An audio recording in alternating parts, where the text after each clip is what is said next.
Hello friends, आपला आजचा जो टॉपिक आहे तो आहे steady state of heat transfer. ठीक आहे. मागच्या टॉपिकमध्ये आपण types of modes of heat transfer बघितलं. ठीक आहे. आजचा आपला जो टॉपिक आहे तो आहे स्टेडी स्टेट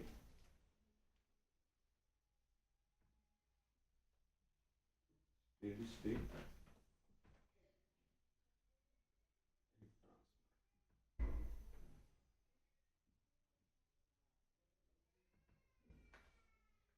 खूप चांगला टॉपिक आहे. याच्यामध्ये काय असतं, स्टेडी स्टेटचे पहिले आपण डेफिनेशन लिहून घेऊया. काय असतं तुम्हाला जी बुकची लँग्वेज असते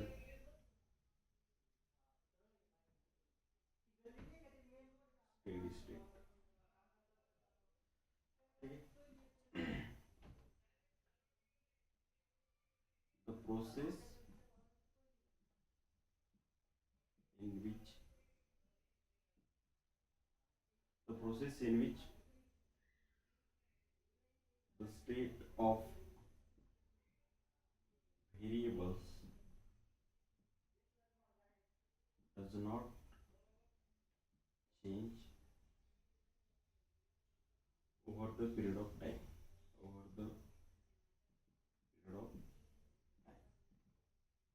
ठीक आहे. त्याच्यामध्ये व्हेरिएबल्स काय असतात ते तुम्हाला समजलं पाहिजे. ठीक आहे. व्हेरिएबल्स म्हणजेच काय, आपले सपोज टेम्परेचर, प्रेशर, सपोज फ्लुइडच्या याच्यामध्ये बोलायचं झालं तर विस्कोसिटी, डेन्सिटी. ठीक आहे. त्या डेफिनेशनचं मिनिंग काय, the process in which the state of variables does not change over the period of time. म्हणजे काय,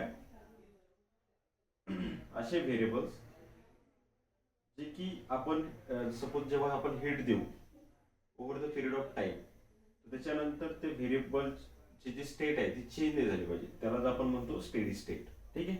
तर एक एक्झाम्पल थ्रू तुम्हाला सांगतो. सपोज एक मी कॉपर रॉड कन्सिडर केला.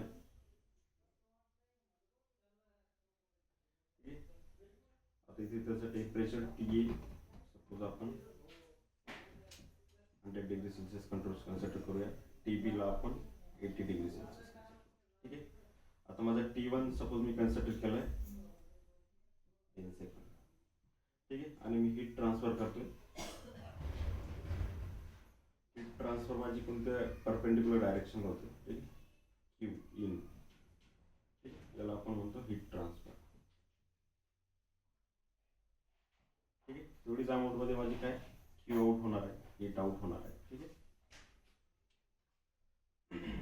आता या केस मध्ये काय होतं, आपण हीट देतोय कॉपर रॉडला. ठीक आहे. Over the period of time, म्हणजे माझं T1 10 सेकंद आहे. ठीक आहे. त्या केसमध्ये आपलं काय होते, व्हेरिएबल्स चेंज झाले पाहिजे. तर याच्यामध्ये व्हेरिएबल्स काय आहेत, आपले टेम्परेचर आहे. ठीक आहे. तर जसं आपण हीट देतोय त्या पिरियडमध्ये काय होतं, आपलं जी हीट आहे ती कॉन्स्टंट राहते युनिफॉर्मली, आणि याच्यामध्ये टेम्परेचर पण आपलं चेंज होत नाही. तर त्या केसला आपण म्हणतो स्टेडी स्टेट. ठीक. सपोज आता मी T1 टेम्परेचर होतं माझं 10 सेकंड. ठीक आहे. आता मी T2 टेम्परेचर केलं 20 सेकंड केलं सपोज. ठीक आहे. तर त्या केसमध्ये पण माझं टेम्परेचर काय राहणार आहे, टी ए सपोज माझा 100 डिग्री सेल्सिअस राहील, टी बी माझा 8 डिग्री सेल्सिअस. T2 ला काय होईल, टी ए माझा 100 डिग्री सेल्सिअस येईल आणि टी बी ला 80 डिग्री सेल्सिअस. याचा अर्थ काय, याच्या जसं माझे टाइम चेंज होते त्या केसमध्ये माझं हीटमध्ये कोणता पण इफेक्ट होत नाही, म्हणजे युनिफॉर्मलीच हीट ट्रान्सफर होते. म्हणजेच काय, Q in is equal to Q out. या केसमध्ये काय होतं, माझं हीट ट्रान्सफर, जेवढी मी हीट ट्रान्सफर करतो तेवढीच हीट बाहेर निघते, आणि with respect to constant temperature, म्हणजे याच्यामध्ये टेम्परेचर कॉन्स्टंट राहतो. ठीक आहे.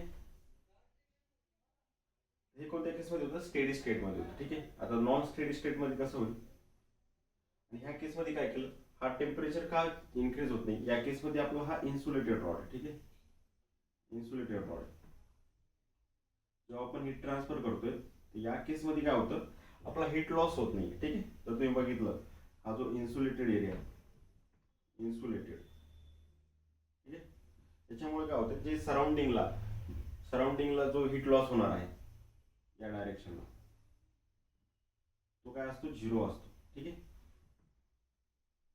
म्हणजे या केसमध्ये काय असतं, क्यू सराउंडिंग झिरो. ठीक आहे. आता नॉन स्टेडी स्टेट मध्ये काय होईल, सपोज मी सेम रॉड घेतलाय. ठीक आहे. माझं क्यू इन इथून झालंय, माझं टेम्परेचर आहे इथे T A suppose 100 degree Celsius, आणि मी टी बी घेतलंय 70 डिग्री सेल्सिअस. ठीक आहे. इथून माझं क्यू आउट होतं. आता सेम घेऊया आपण कंडिशन. T1 कंडिशनला माझं काय, 10 सेकंदला मी जेव्हा हे आपला कोणत्या केसमध्ये आहे, हा होता आपला स्टेडी स्टेट, हे आपलं नॉन स्टेडी स्टेट.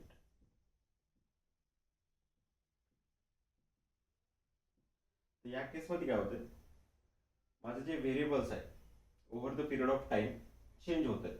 ठीक आहे. तर तुम्ही बघितलं माझं सुरुवातीला टेम्परेचर होतं T is equal to 100 degree Celsius आणि T B is equal to 80 degree Celsius. ठीक आहे. आणि याच्यामध्ये काय होतं, माझा हा जो रॉड होता हा इन्सुलेटेड होता, आणि या केसमध्ये माझा रॉड इन्सुलेटेड नाही. ठीक आहे. तर माझं याच्यामध्ये तुम्ही बघितलं तर माझा टेम्परेचर ड्रॉप होते, म्हणजेच काय, माझी heat some amount of heat काय होते, लॉस होते. तर ती जी हीट लॉस होते ती कुठे चालली, तर ती चालली आपली सराउंडिंगला. ठीक आहे. सराउंडिंगला आपली हीट लॉस. ठीक आहे. या केसमध्ये काय होतं, इन्सुलेटेड होतं, त्याच्यामुळे जो हीट लॉस होणार होतं ते ऍटमॉस्फिअरला इम्पॅक्ट नाही होत होता. त्याच्यामुळे आपला जो जेवढा आपण हीट देतो तेवढी हीट बाहेर निघत होती. या केसमध्ये काय होतं, मी जेवढी हीट देतो तेवढी बाहेर निघत नाही. म्हणजेच काय, Q in is equal not is equal to Q out. ठीक आहे. आता या केसमध्ये आपण पकडलं 10 सेकंद इज इक्वल टू आपलं टेम्परेचर किती येतात, टी आणि टी बी. टी ए येतो आपला 100, टी बी येतो आपला 70 डिग्री सेल्सिअस. आता T2 टेस्टला काय होतंय, आपण 20 सेकंद केले, आपलं टी टेम्परेचर सपोज 100 डिग्री सेल्सिअस आहे, आणि 20 डिग्री सेल्सिअसला सम अमाऊंट ऑफ हीट अजून लूज होईल, आणि त्या केसमध्ये काय 70 डिग्रीचं आपलं सपोज 80 डिग्री झालं.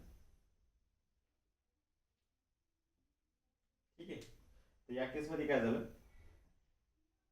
माझ्या पहिले T1 सेकंदमध्ये 70 डिग्री हीट होती, नंतर मी 20 सेकंद नंतर व्हेरीफाय केली, त्याच्यानंतर माझं टेम्परेचर काय, टी इज इक्वल टू 100 आणि T B is equal to 80. म्हणजेच काय, सम म्हणजे काय म्हणतात त्याला, over the period of time आपली जे टेम्परेचर आहे तो काय होतोय, लूज होतोय. ठीक आहे. म्हणजेच हीट लूज होते. त्या केसमध्ये आपला टेम्परेचर काय होतंय, सपोज माझं या केसमध्ये 20 डिग्री हीट लॉस झाले, म्हणजे त्याच्यामुळे आपलं 80 डिग्री आलं. ठीक आहे. ते नॉन स्टेडी स्टेटमध्ये कंडिशन होतं. ठीक आहे. याच्यावर आपल्याला न्यूमेरिकल्स विचारले जातात. न्यूमेरिकल्समध्ये तुम्हाला डायरेक्टली देतात, स्टेडी स्टेटमध्ये माझं एक रॉड आहे. ठीक आहे. आणि त्याच्यामध्ये तुम्हाला ह्या टेम्परेचरचे लिंक दिलेले असतील, आणि तुम्हाला हीट फाइंड आउट करायला होतील. ठीक आहे. तर ते मी तुम्हाला नेक्स्ट माझा जो लेक्चर असेल त्याच्यामध्ये मी हीट कसं फाइंड आउट करतो आपण स्टेडी स्टेटसाठी, तर ते फोरियर लॉस थ्रू मी तुम्हाला एक्सप्लेन करणार आहे. ठीक आहे. हा होता बेसिक स्टेडी स्टेट आणि नॉन स्टेडी स्टेटसाठी. ठीक आहे. आता याच्यामध्ये एक खूप चांगलं एक्झाम्पल आहे स्टेडी स्टेट आणि नॉन स्टेडी स्टेटवर. जर तुम्ही बघितलं असेल, आपण जेव्हा चहा घेतो, चहा बनवला सपोज, आणि मी थर्मास, आपण बघा थर्मासमध्ये काय करतो, मी चहा बनवला सपोज, त्याचं एक टेम्परेचर आहे अराउंड 100 डिग्री सेल्सिअस, आणि तो मी गरम गरम चहा थर्मासमध्ये टाकला. ठीक आहे. थर्मासमध्ये टाकल्यानंतर काय, माझं टेम्परेचर सपोज सॉरी माझा टाइम जो आहे 10 सेकंद होता. ठीक आहे. जेव्हा मी थर्मासमध्ये टाकलं, आणि तो चहा मी 20 सेकंद नंतर व्हेरीफाय केलं, तर त्या केसमध्ये काय होईल, माझा जो टेम्परेचर राहणार आहे टीचा तो सेम राहील. कशामुळं, कारण की थर्मास जो आहे तो काय इन्सुलेटेड आहे, त्याच्यामुळे त्याचं टेम्परेचर सेम राहणार आहे. ठीक आहे. म्हणजेच काय, माझा हा थर्मास आहे, यासाठी 100 डिग्री सेल्सिअस टेम्परेचर आहे. ठीक आहे.